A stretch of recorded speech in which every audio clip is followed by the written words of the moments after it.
Hello, ladies and gentlemen. The developers of Dune Awakening have released this 2-hour long live stream showing off a bunch of gameplay. And what I thought would be fun to do is actually cut away all of the talking heads, cut away all of the CGI, and only look at some of the gameplay that they've released. So we're gonna go over that and see what the game has to offer us. So I'm here in Resolve. I made a little edit down here, as you can see, and we're just gonna scroll through and see what's going on in this game. All right, first up, we see a emote wheel that is being used to, give us a little bow. We can also see in the wheel that we can also select from 8 slots selected. So it's a quick selection wheel. We all know this. Now, is also our first look at the UI. I kind of like it. It's very minimalistic. We can see that we have 8 quick slots. Quick slots in the bottom right corner. We can see in the middle here we have a Q and C ability slots, and in the bottom left we see our vitals. Now we see stamina, health, energy, and water. Now let's continue. So we see our character running around, and we can see that when we see any harvestables, it gets a little outline and the shortcut how to pick it up. Now here something interesting happens. They find these flowers, and you can actually get water from flowers, because of course we are on Arrakis. Of course this is based on Dune, the book right here.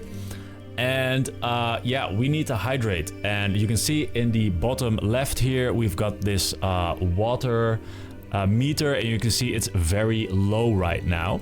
And you will see once they use these flowers to hydrate, it will say water consumed, and we get a little bit of water back. Now that is one way of getting water.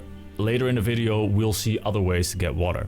Now we can see our character using an ability with the C button here, basically a sprint or something like that, a boost. And we can see, and I actually really like this about the UI, is so the UI is very minimalistic, right? You only see these 4 things, unless you use that particular resource, in this case stamina, and then there's this extra bar that comes out of the UI and sort of shows you how much stamina you use, and then it recharges, and once it's full we will see in a bit that it will actually retract back into the UI like this. Now that is really beautiful, I think.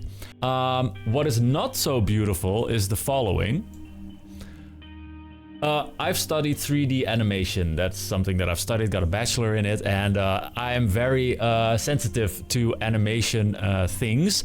And what we see here, well, we're going to use a grappling hook. We're going to use Q, and the character is going to use the grappling hook. Now, look at this. Like, our character in this whole entire arc while flying through the air is just a block. Like, there's no movement whatsoever. Now, of course, this could be temporary. The game isn't finished, but of course, they're very close to launch as well. And this just feels a little unpolished to me. But definitely not a deal breaker or anything, just something that I've noticed. So they use a grappling hook here, which is pretty cool. Poof, and there we go. All right. You can also see that our character currently is sheltered. I think this happens when you are like in, what's it called? In the shadow or something, sheltered from the sun. I'm not entirely 100% sure.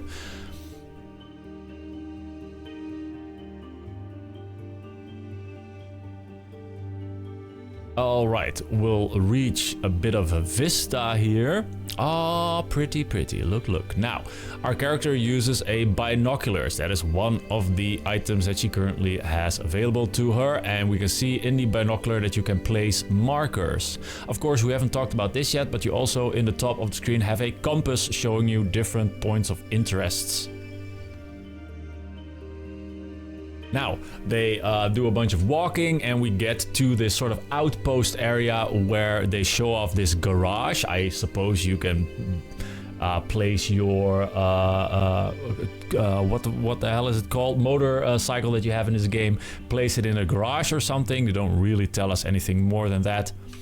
In the left of our screen here, we see sandstorm due in sector in 1 minute. So there are sandstorms. Now, what exactly these sandstorms do to you, I don't know. I suppose they damage you in some way. And they actually go into this outpost, and something pretty cool happens in the outpost that I like. Also some stuff that I don't like. So we'll go into the outpost. Now, here's the thing that I really don't like about MMOs, and they do that in this as well, where you have this outpost, right? And you can clearly see here to the left of us, there's this guy standing here. And you just know that this guy is just always going to stand here like forever. He doesn't live in this outpost. He doesn't have a routine. He doesn't have like an office where he works or has to go to the bathroom or whatever. And it's just these tiny little life-giving things that I really often miss in MMOs like this, where, you know, this guy is just gonna stand here forever.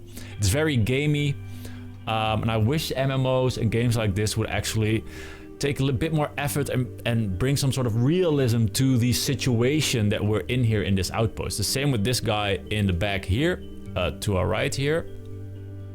You know, he's always just gonna stand right in that corner his entire friggin' life. Okay, maybe a minor gripe, definitely not a deal breaker for me, but just something that, you know, I noticed and then, I think like, Okay, we can see the sandstorm here, approaching us, and we can see in the UI sandstorm confirmed in sector. Now, really cool, these big sandstorm doors start closing, which I really just love. It looks really, really dope.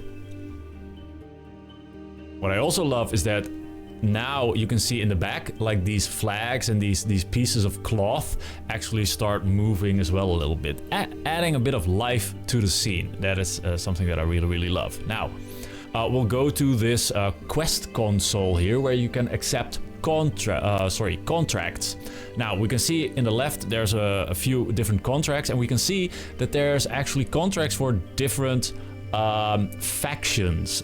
So you've got like at the top, you got Atreides, right? You got Harkonnen or something, and then maybe another one. I'm not super deep into the lore. Maybe you can let me know in the comments below what they all are. So our character accepts a quest here. It's a pretty simple quest. Just speak to Maxim Casimir at the anvil. That's it. I'm just skipping ahead here a little bit for your convenience. They say contract menu, select the contract icon found under the journey tab to view and manage your active contracts. They actually go in there and we get a little glimpse of, you know, our menu here. So in the top we see map, inventory, crafting, research, skills, journey and customization. So journey, the tab that we are now in, shows us the story for us lore geeks.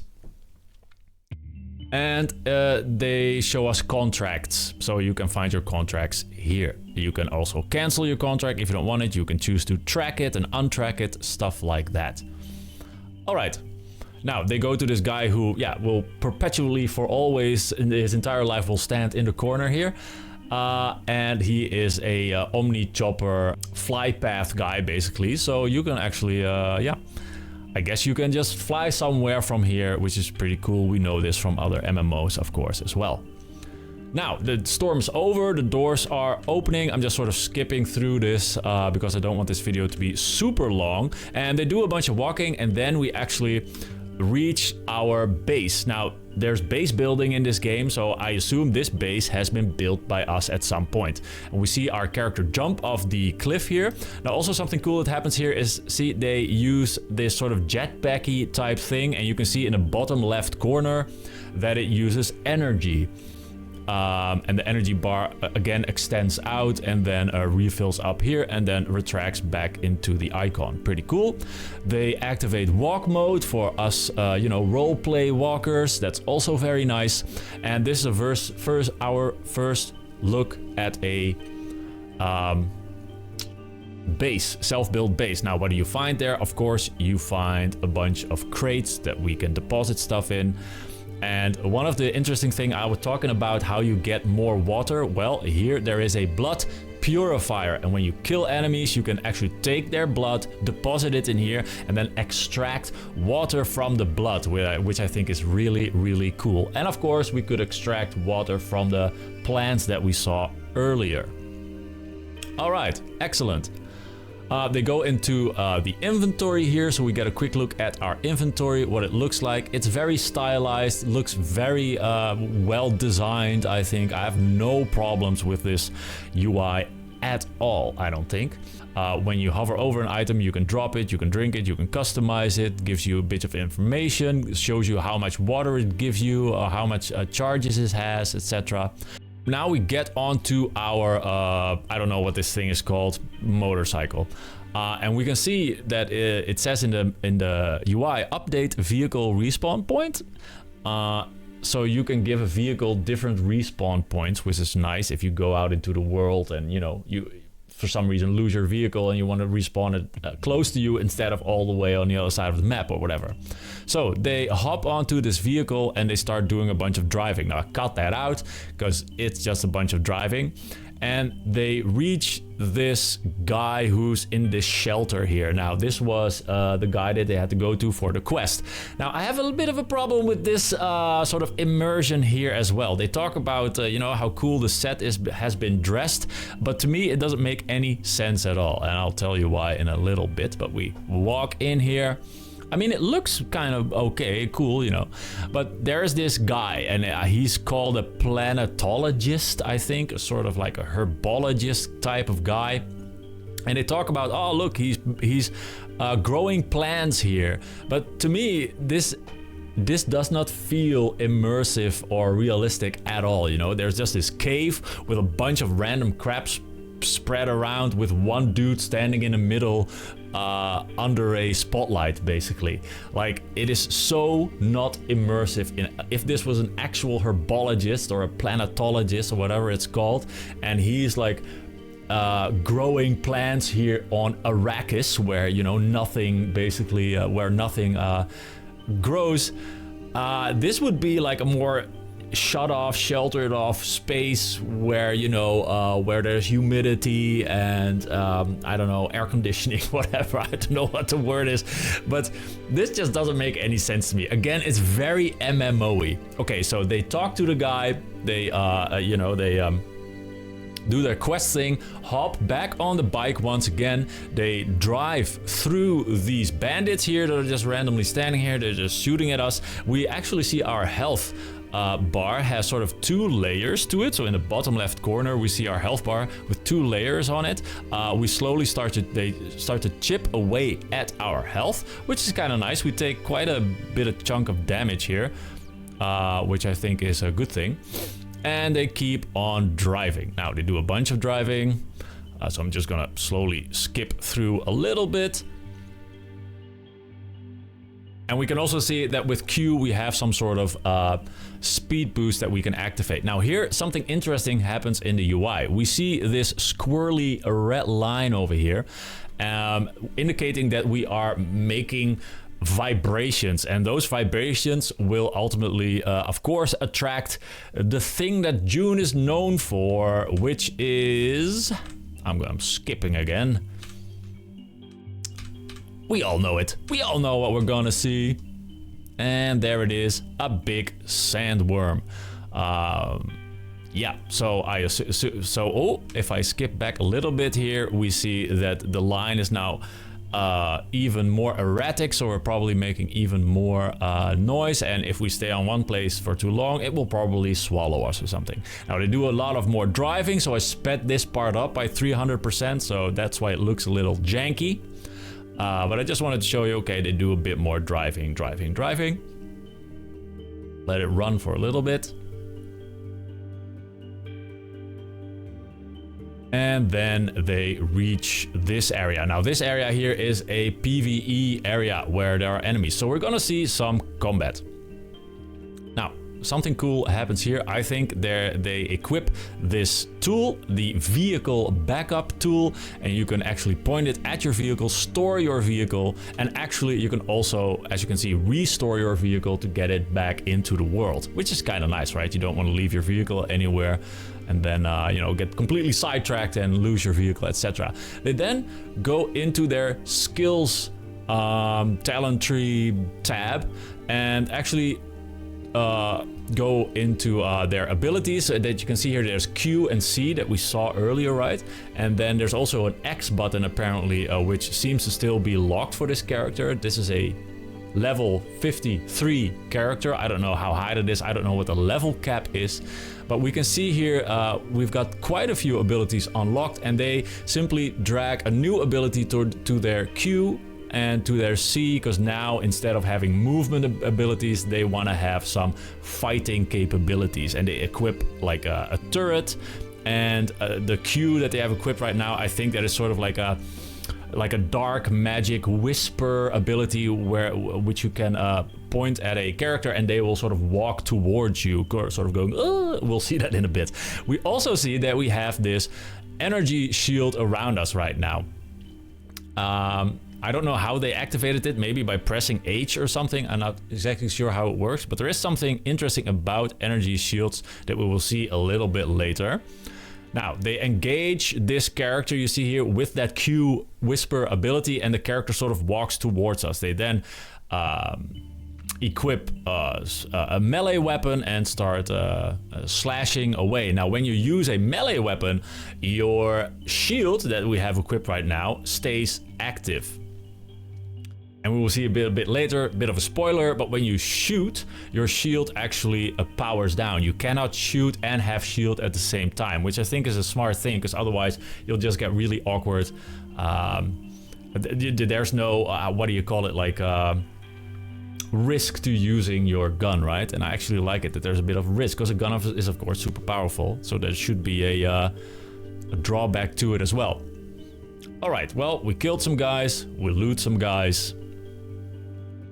I'll go forward in time here a little bit. We encounter a dude that is a little bit stronger. He has his own shield. We use the Q ability again. We start shooting at him or slashing.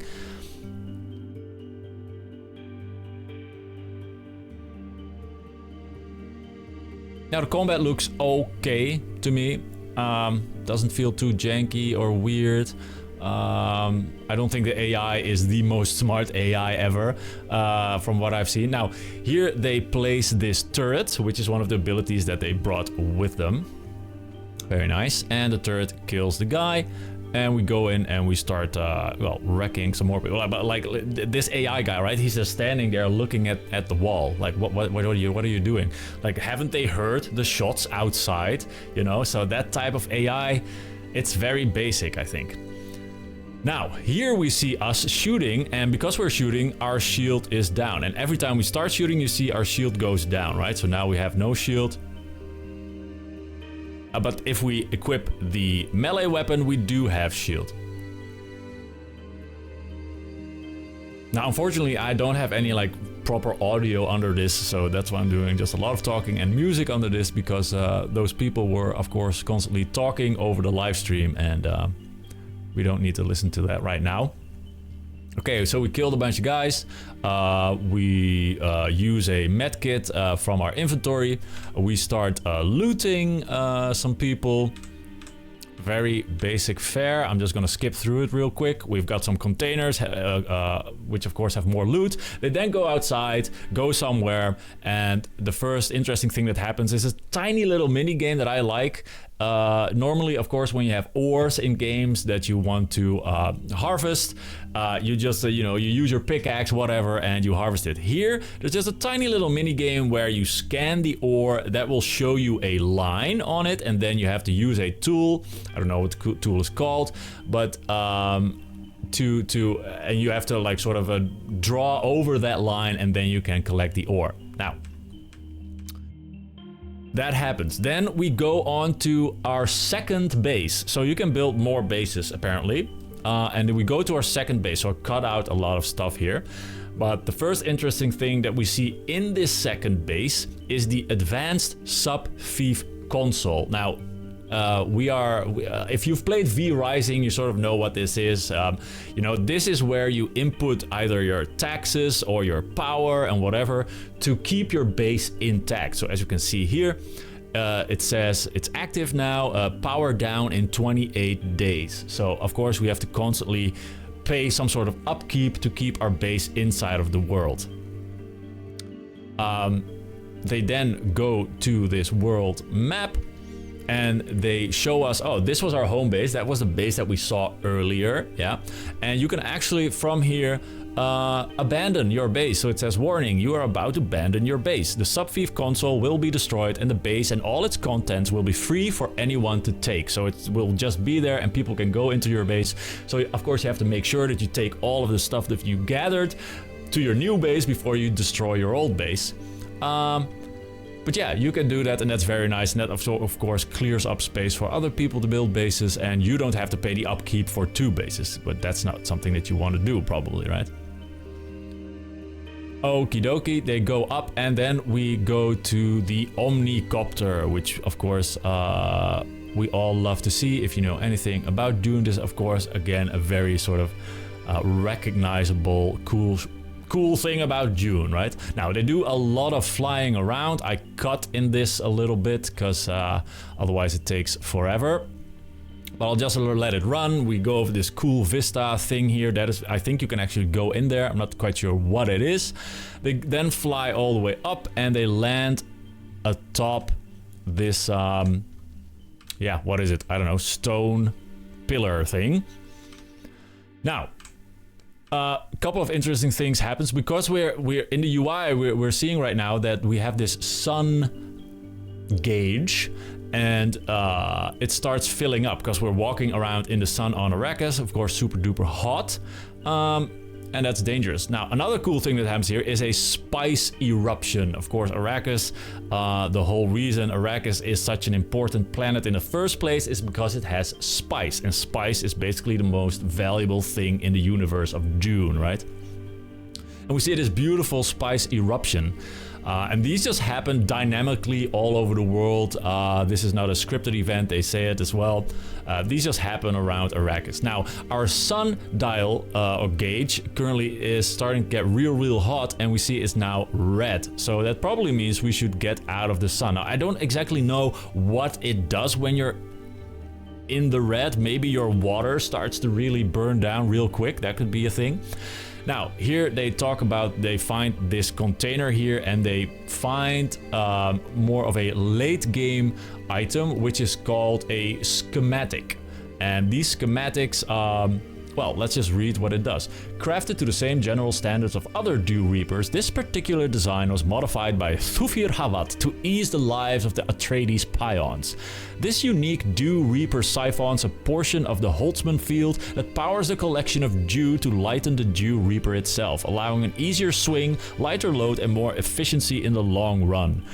No idea what any of this means, but the point that they're making is these schematics are, you know, like late game important things to find, and the fact that we found it on this outcropping here on top of this pillar probably means that we'll have to do some exploration to actually find these things. Now, then they use a probe. They shoot a probe up in the air. Now, I cut the cooldown away, but if I go back a little bit here, we see, okay, the survey begins, survey complete in 23 seconds in the top of the screen here.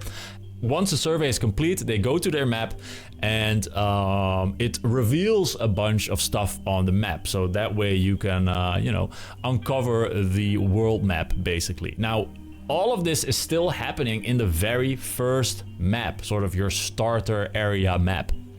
Now, we go back into our chopper and don't worry about this ugly thing in the bottom left here. They started a poll, so that's what that is. That's not normally in your game.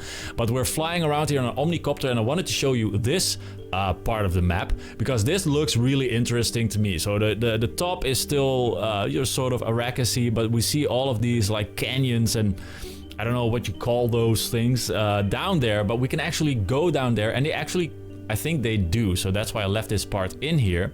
So I'm gonna double the speed a little bit. They do a lot of scanning here as well. They do that with the Omnicopter, and then they actually go down into the deep, into the dark. And Our Omnicopter also shows us our altitude on the left. It shows us our temperature on the right. And once we go down in the dark here, of course, our temperature starts dropping again. Of course, on Arrakis, I don't think you ever want to stay out in the sun for too long. So they fly through this underground area here, which, I mean, this looks pretty dope, right? Come on. I gotta admit, this just looks really, really cool. And I think this world will actually be really, really cool to explore. We've got this little base of operations here. There's probably lots more to find down here. They do a bunch of more flying through it. I'm just sort of skipping through it real quick. All right, and they go back up. Now, for the last part of the video, they go to the world map, the Overland Map. So this map was already pretty big, right? Like, if you just fly around like that, you can see like, holy, oh yeah, this is a big map. Now this takes a while, they're loading.